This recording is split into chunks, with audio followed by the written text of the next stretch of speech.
I'm going to mute myself, and whenever you're ready, go ahead and start. You should be able to share your screen, but if not, let me know. Okay, let me see. Okay, yeah, I think I am able to.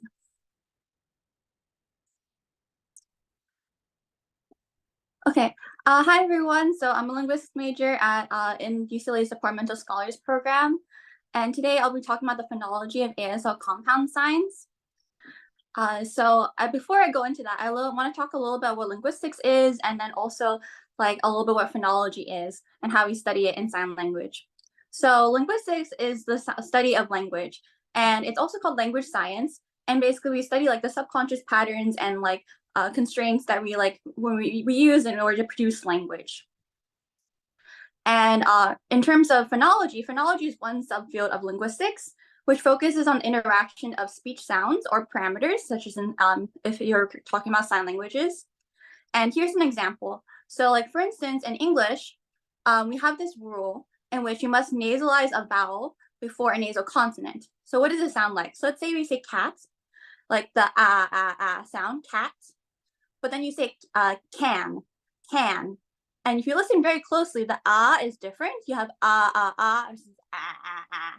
And the difference is because the air is flowing through your nasal tract for the can, because the A is before a nasal consonant, N. So that's a little bit of what like an example of phonology. So like the N is influencing the A. So then you get can, versus ah. Now I want to talk about like how we study this in sign language. So first, I'll be talking about a little bit of background on sign language phonology, then my segue into my own project on compound signs, and then my methodology, hypotheses, and then my findings and discussion. Okay, so how do we study sign language phonology? So because sign languages use a different modality than spoken languages use the auditory oral modality, so speaking and hearing, and sign languages use the visual gestural modality, seeing and signing. And so in order to study sign language phonology, we have to actually look at different set of parameters. And these different parameters have to be spatial visual. So some of these parameters, according to Freeman 1926, are hand shape configurations, such as hand shape. So like A versus B hand shape versus C hand shape versus D. Place of articulation, where the sign is signed on the body. Palm orientation, where your palms are facing in terms of space. Sorry, my cat. And then and also movements, so how the sign moves. And just for demonstration, I wanted to show a few minimal pairs. So these are pairs of words that are minimally different in only one parameter. So an example is candy, made with the one hand shape, candy. And then here's the apple, which is made with this X hand shape, apple. So this is one example in which only the hand shape configuration is different. And here's place of articulation. So you have like summer, which is made by the forehead. And then there's ugly, which is made underneath the nose. And then we have palm orientation. So we have temporary, which moves back and forth like this, versus train. So your palms are facing like a different direction. And for movement, if you go backwards, it's paper. If you go forward, it's clean or nice. And I also want to talk a little bit about handedness. So in ASL, signs can either be one-handed or two-handed. So here are two examples of two unrelated signs, boy and crab. One is one-handed, one is two-handed. And I also wanted to talk about movement. So how do we study syllable structure in sign languages? In spoken languages, we have vowels and consonants. But when we want to look at sign languages, we want to think of movements and holds as being analogous to vowels and consonants in sign languages. So you can think of vowels as like the nucleus of a syllable, right? So you can have like stand its own as like its own syllable. You can also put a consonant in like ka or ba or ta. Well, in ASL, in sign languages, you want to look at the movement as being like the nucleus of the syllable. And the consonants are holds or periods of like non-movement. In terms of movement, there are two different types of movement in sign languages. There's path movement made by the elbow or shoulder, and then there's internal made by the wrist or fingers. And this distinction is critical because as we'll see later on in compound signs, internal movement tends to be dropped while path movement tends to be preserved. Here are some examples of compound signs. So compound signs are just like compound words in any other spoken language. So an example in some English are like railroad, daydream, or cupboard.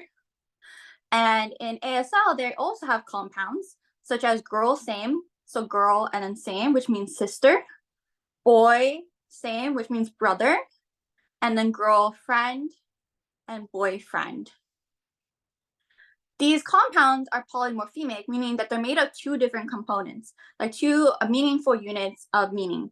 So we have two morphemes, like for instance, girl is one morpheme and then same is another morpheme. And you combine them and they become polymorphemic, having more than one morpheme. They're also originally multisyllabic because you are combining two different components with that already have movement features. Then they're going to have more than one movement, which is going to make them multisyllabic because being multisyllabic in sign language is having more than one movement feature.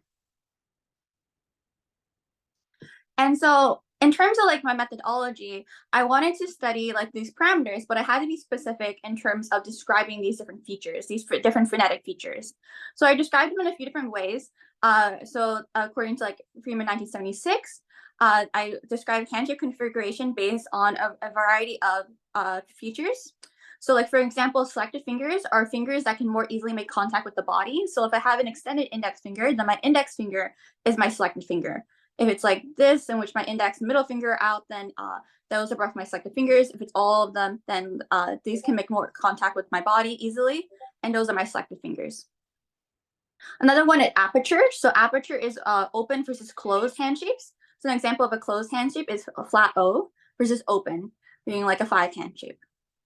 And on the right, this is like the handshape inventory from ASL. For place of articulation, I wanted to look at different areas on the body and face, as well as the non-dominant hand and neutral space in front of the signer. And then for palm orientation and for movement, I described them in terms of anatomical movements just to be more precise in terms of spatial visual parameters. I had 3 different hypotheses for my project. One in which movement of one-handed signs when compounded with two-handed signs is more likely to be deleted. So if in terms of compounds, there are 4 different possible combinations you can have. You can have a one-handed sign such as earring and yellow to become gold or California. You can have one-handed, two-handed such as no and bring, which becomes inform. You can have two-handed, one-handed such as learn and person, so it becomes student. And you can have two-handed, money and then give, which becomes buy. And so in terms of like this, I wanted to see whether like handedness had a role to play in terms of movement deletion. So I hypothesized that movement of one-handed signs when compounded with two-handed signs, so like a disagreeing in handedness, that movement would be more likely to be deleted because they disagree in handedness. So I came up with this constraint. Star disagree handedness would be components of a compound must not disagree in handedness. So if they violate that, then the movement is more likely to be deleted. And previous research has suggested that the first segment of the compound tends to be more phonologically reduced. And so I thought that having one-handed and two-handed, like one-handed being the first segment, that was also going to be more likely to be phonologically reduced. Yeah, so here's an example of the 4 different possible combinations, as well as some sample words from my word list. So as you notice that the top 2 rows have the most amount of words compared to the bottom 2. So one-handed in the first segment really tends to be more popular, and we'll explore this further later. My second hypothesis was signs with movement features are salient, resist assimilation, and compounds. So Ketchik 2013 found that signs that have movement as a distinguishing salient feature resist numeral incorporation in Japanese sign language. And numeral incorporation is when you take a sign, such as time, and you incorporate a numeral such as 1, 2, or 3. So it becomes 1 o'clock, 2 o'clock, 3 o'clock.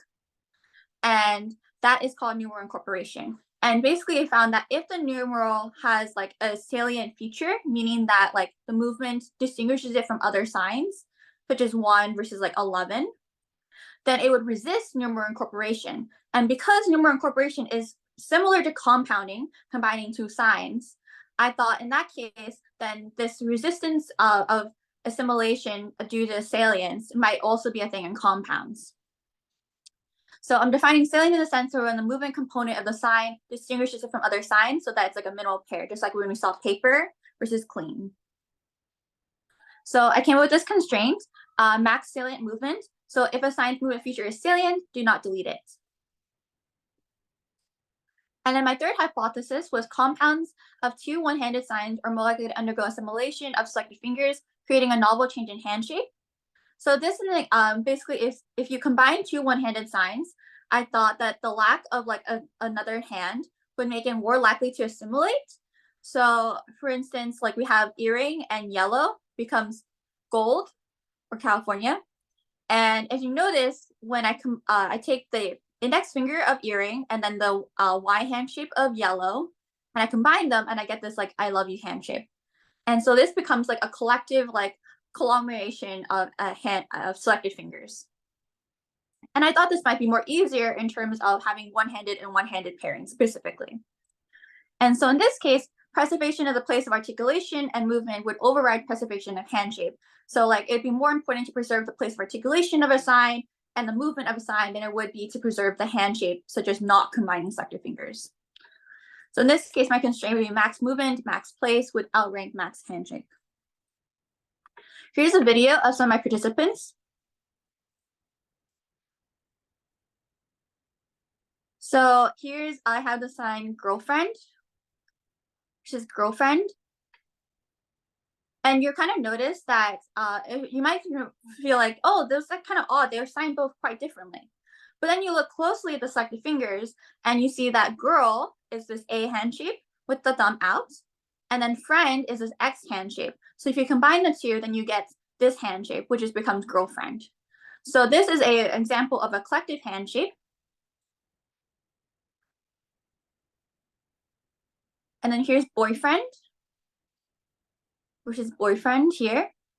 So that's also interesting because you also have boy and then friend. And you might wonder, like, well, you can't combine this hand shape and this hand shape into like a hand shape that's like possible. What seems to be happening though is like a paradigm shift. So because girlfriend is like this and girlfriend and boyfriend are related in semantic meaning, then they want to be similar in the paradigm. So then because girlfriend is like this and possible, then it becomes boyfriend like this as well. Here's sister, girl same.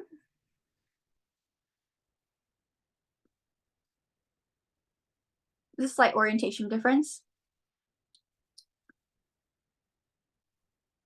And you'll notice from this one's different. This younger signer is signing it differently than the previous signers. So you had like girl and then same versus like A hand shape and then L.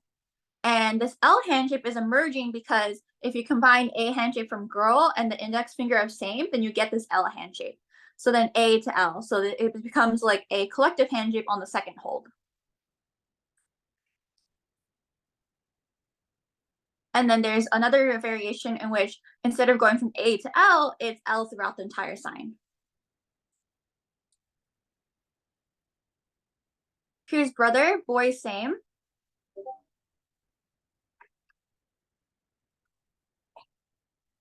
And then you'll notice that this person signed it differently. So we might be wondering, why is she signing it with a like one hand shape? Well, this is another type of assimilation called back assimilation. So back assimilation is when the second component of like of this compound is basically influencing the first. So because same is the second member, so you have boy and then same, this hand shape from same is becoming the first. So it's going backwards. And so therefore we get like the assimilation. Then you have brother. And then brother for A to L hand shape, and then L to L again. We have man, boy, fine. And then there's another back assimilation going from like boy and then fine, and then taking that 5 hand shape and making it the first as well, so it becomes man.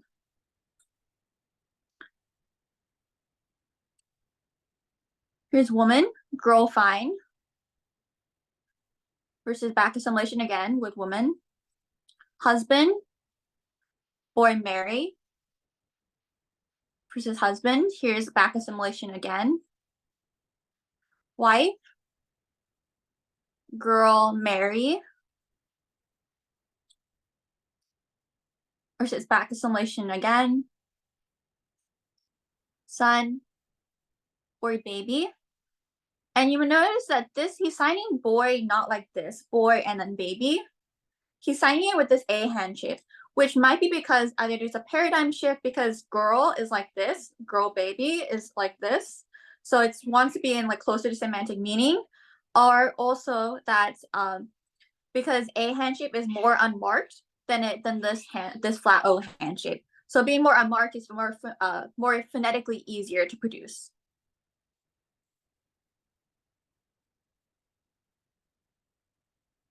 And then this person does it with a one hand shape and then B, which might be a potential accent difference.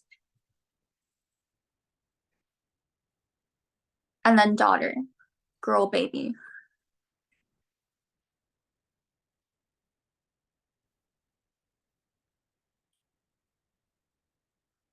Versus back assimilation again for daughter.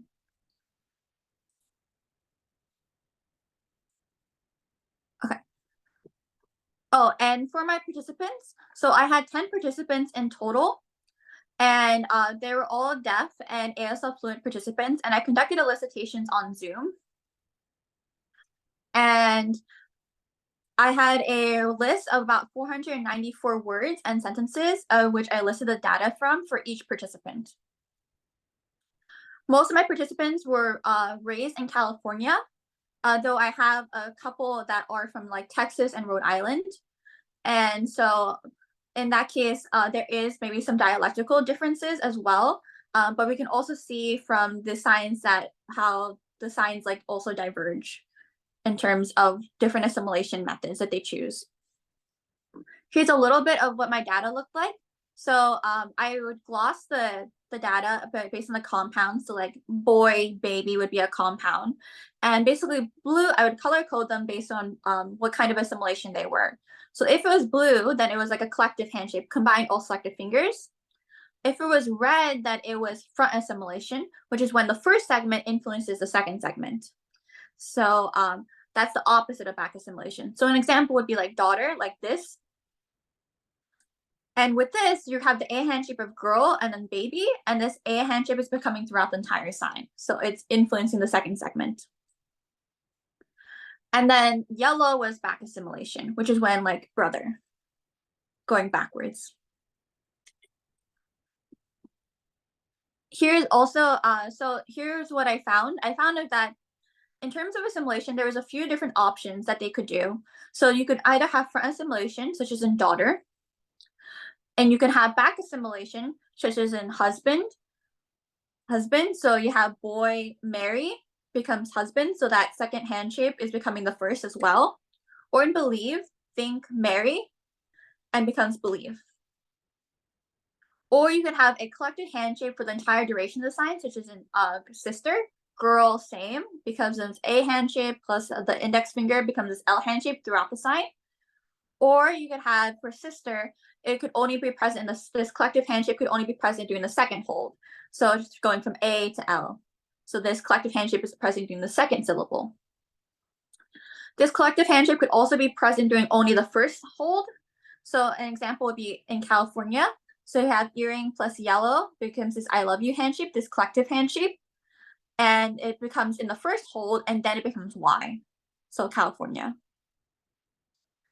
And then another option was that the hand shape could be initialized, meaning that it takes the first letter of like the equivalent like words. So like if for instance in living room, it means formal, and then room. However, sometimes for living room, they would sign it with L and initialize it with L and drop room entirely. So that was another alternative. For the non-dominant hand, I found that you could also have the second segment of the compound back assimilate, meaning like the second hand is present during the first hold, even though it wouldn't be if the compound was signed separately. So an example would be think and marry. So if I was just going to sign the compound like not as a compound, I just do think, and then I'd bring my non-dominant hand up and then do marry. However, what they do is that they do leave the non-dominant hand present there during the first hold. So then it's like present throughout the entire duration of the sign. However, this is not always the case because you also find that it doesn't back assimilate in certain compounds. So like breakfast, like eat, morning, the non-dominant hand is not present. This non-dominant hand right here is not present during eat. And for place of articulation, I found that the place of articulation of both segments could be preserved by just interpolate between the two places of articulation, such as in sister, going from girl over here, the same down here. So it goes this place of articulation to this place of articulation, so it like interpolates. Or an example would be inform, like know and then bring. So going from this place of articulation by the head to neutral space in front of the signer. So going from here to here. Or the place articulation can become that of the first or second segment. So like in girlfriend, you saw that the younger signer, she signed girlfriend like this. And girl is also in the same place of articulation, but it's not signed down here where friend would have been. Another example is why not. Some people sign why not like this and why not. So instead of signing a why not over here, it's signed over here where the presence of not is. So in the second segment. For path movement, I found that the path movement was created by either interpolating between the two places of articulation, such as in sister, moving from this place of articulation to this place of articulation, or that the second segment's path movement was preserved. So like in why not, the movement of not is being preserved, not, but not why. And it also seemed that all double movement was dropped. So in girlfriend, nouns in ASL tend to be reduplicated, meaning that they're repeated twice and verbs are once. So girl would be twice, but in the compound girlfriend, it's just one movement, girl and then friend. So there is no double movement. That double movement would be dropped. For internal movement, the internal movement also would tend to be dropped. For instance, for Mary, there is a circular motion, Mary. But in believe, the compound, there is no circular motion. The internal movement is actually dropped. There was two different ways that movement could be added. So new internal movement could be added, such as in girlfriend. So it's kind of similar to the movement from girl. However, this is moved by the wrist as opposed to the elbow. And so this movement is being added. Or you can have an aperture change, such as an inform. So you have know and then bring. So know and bring, and then you get this closed hand shape to open, inform. So what does this say about like sign languages and ASL?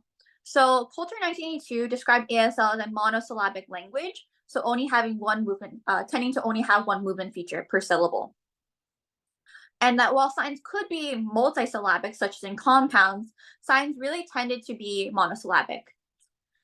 However, it seems like that there is this tendency to be monosyllabic is influencing like the way we combine compounds.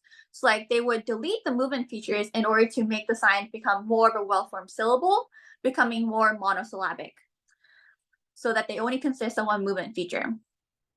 But this phonotactic tendency doesn't seem to be completely absolute across compounds, because we also see that movement can be added as well. So like in inform, you have know and then bring, and this movement of going from closed hand shape to open is brand new. So then it doesn't seem like making it monosyllabic is completely absolute across compounds. For my hypothesis run, I found that the majority of the tested compounds were signs in which the first segment of the compound is one-handed. So one-handed, one-handed, and one-handed, two-handed were the most popular. And this supports previous research in which Klima and Belugi and Liddell stated that it was the first segment of the compound that gets phonologically reduced. So it might be the case that one-handed signs are more easier to be phonologically reduced, and therefore they are showing up in the first segment, as opposed to two-handed signs, which have two hands, are much harder to be phonologically reduced. So in this case, we'd have a constraint such as monosyllabic, so signs must be monosyllabic in ASL. In terms of salience, I observed that the preservation of the path movement of the second segment of the compound in some examples, such as in why not. So not, this movement would be considered salient because it's, if you do like a different movement such as this, it means self, versus not, or being like, or transportation. So preserving that movement would be important, and therefore why not would be like, let's preserve that movement in the compound. It seems like that when the preservation of the path movement was preserved, it did tend to be in the second segment, however. So it might be that the second segment movement is like somehow salient, and therefore it's being preserved. And for the, but a possible reanalysis though is that the articulators are just simply interpolating between the two places of articulation. So like for instance in know and bring, so you could say that the second movement is being preserved. So like this forward movement as bring is being preserved and informed this forward movement. Or you could say that it's just interpolating between its places of articulation, moving from the head to the neutral space and from the signer, so that it's just moving from here, and it's not really preserving the path movement. However, would not work with the lexical item why not, in which the path movement of not is being preserved, and it's not interpolating between the place of articulation of why, which is over here, as opposed to not. For my hypothesis 3, I found that it was more, I revised it in which it was actually more general than just two one-handed signs. It really seemed that the one-handed signs were getting phonologically reduced when they were in the and appearing in the first segment. So combinations in which one-handed signs is in the first segment were more likely to be assimilated. And also that when you had these collective handshakes being combined, that they could only be combined if the handshake already existed in the inventory of ASL. So for instance, having earring and yellow and having this I love you handshake is fine in that compound because the I love you handshake already exists as a handshake in ASL. So this can be airplane or fly to. So this is an allowable handshake in the inventory of ASL. But a combination such as or and y, like y and or, combining those would not be an allowable handshake in ASL. So therefore, there would be a constraint saying like the handshake must be in the inventory of ASL, and that must outrank combine all selected fingers. And that's pretty much my presentation. I want to say thank you to my participants and my professors over the years for making this project possible.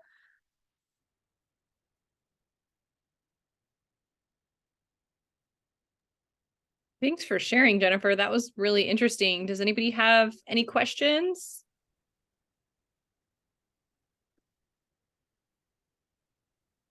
I see Professor Fong is clapping for you. Roselle is clapping too. Hi, Jennifer. How's it going? Hi, it's going good. How about you? Doing all right. Thank you. I'm wondering, so I'm not that familiar with sign language.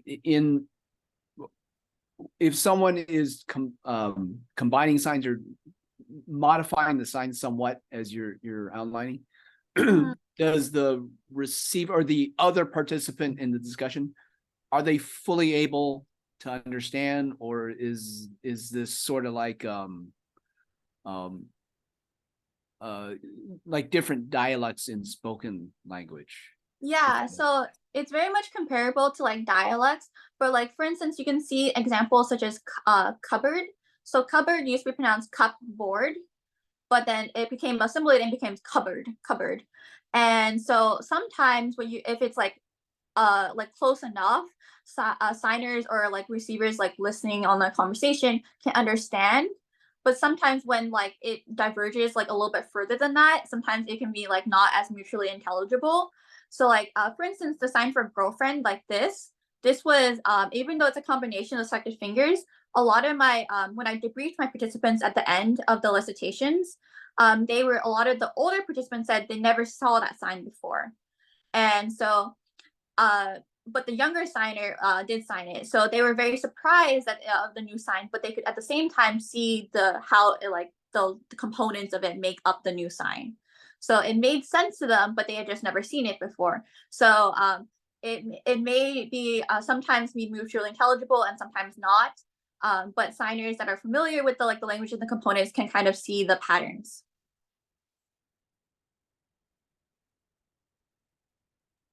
Oh, Russell? Hello, thank you. I have a question about the signing and what we would have in English as slang. What would be them changing it, being more of a slang usage of a traditional sign versus the fluidity of the language just changing over the course? Yeah, so language changes over time, and sometimes those changes are like permanent and kind of get incorporated into like the vocabulary of the language, and sometimes it's kind of like a fad and it kind of like disappears after a time. So it really depends on like the community and what they choose to like keep. So like sometimes maybe you'll see like maybe girlfriend will fade out. We don't know exactly, but like maybe it'll stick around in those communities that sign them. So would you consider something that is used for a certain amount of time and then drops a sling, or no, or is it like, do you look back and say, like, how is that determined, or is that determined in that language? Yeah, so in terms of like what makes up slang, I usually think it's like more of like a social cultural like definition. So like what we define as slang is kind of dependent on like how it's perceived. Like slang is usually perceived as more casual or like more laid back or like sometimes spoken by certain communities. And so it's more of like it's just not like a linguistic thing saying like, oh, this particular thing separates it from slang versus like the actual part of the vocabulary.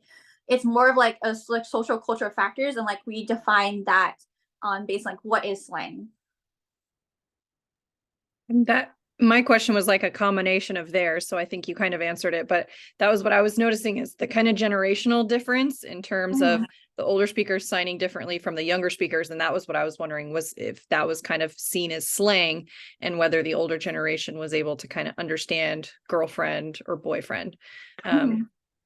My other question is I'm wondering about, so in language sometimes you see artifacts sometimes of culture, like of patriarchy, that are attached to certain words, like for instance in Spanish one of the words for husband or wife is handcuffs, like Yeah. esposo literally means handcuffs.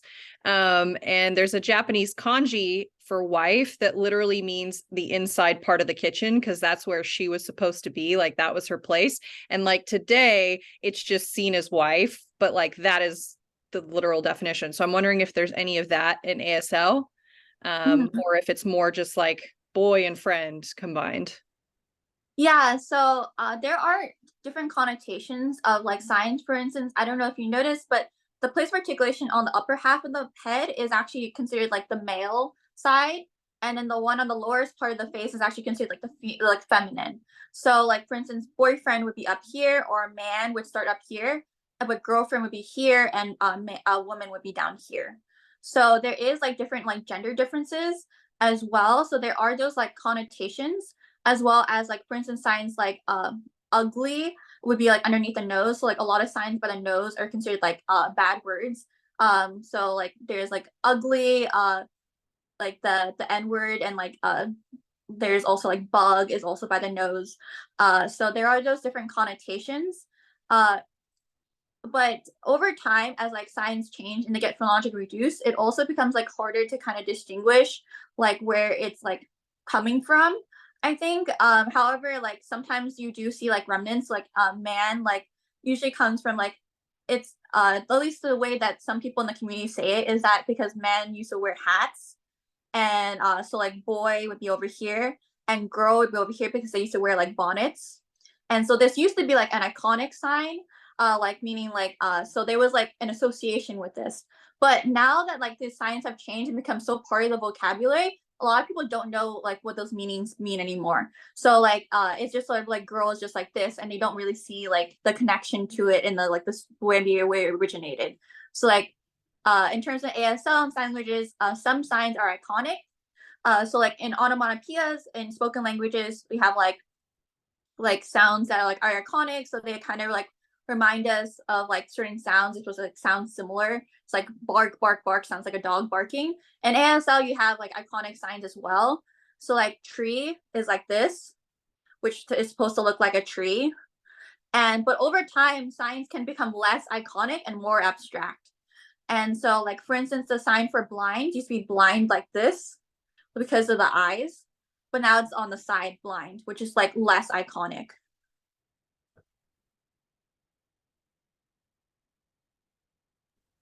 Very interesting. I know you have a meeting coming up. Does anybody have a final question?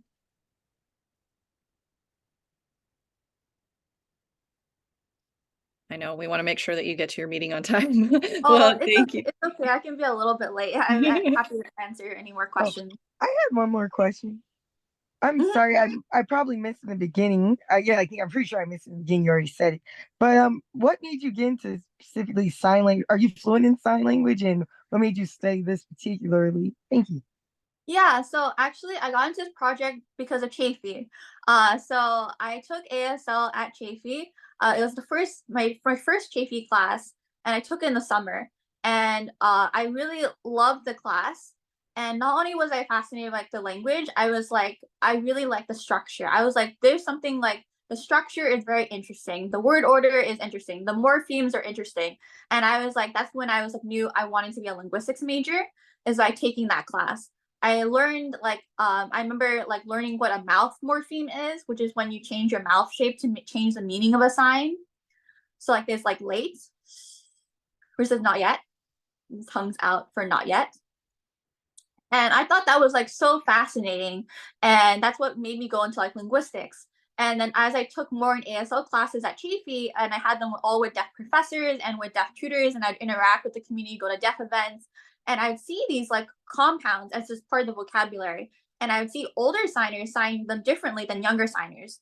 So like, for instance, I remember my very first SI session with on ASL, and this person said, oh, I met this deaf person who was kind of older, and he signed brother like this, boy same, and sister like this, girl same. And then the SI was like, oh, we sign it like this, which is like with the L hand shape. And this is what I ended up learning in the classroom. But it was different from when I would go into the community, and I would see sometimes people sign it differently.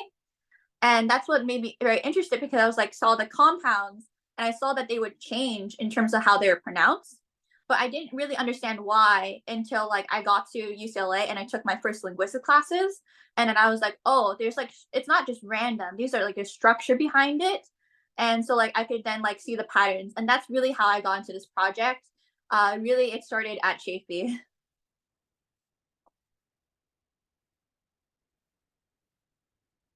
Wow, that's really cool. Thank you. Oh, and is there closed captioning on this?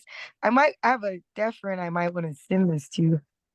Oh, I don't know if there's closed captioning on this, but I will say that I am presenting this presentation at Berkeley on Saturday, and they will be an ASL interpreter. I requested one. So if you want, I can maybe have them, like I can send a recording to you. It's going to be recorded as well. So if you'd like, I am sending that recording to my deaf participants so that they can also enjoy the presentation. I would really appreciate that. I met a deaf student. He's actually a student body, a student government member at his quite. He's either the president or something like that. But it was really interacting with someone who used interpreters, so it was great. I was all like, oh, I think he'd be interested in learning more about his own language. Mm-hmm. And I'll be teaching anthropological linguistics in the fall, Jennifer. So I'm going to send you a message, because maybe you want to do a talk on something, and we could either record a session or invite the students to come in at one point. So I'm still kind of working on that syllabus, but I can show you what that looks like and see if you're interested. Yeah, I would love to. I love talking about linguistics.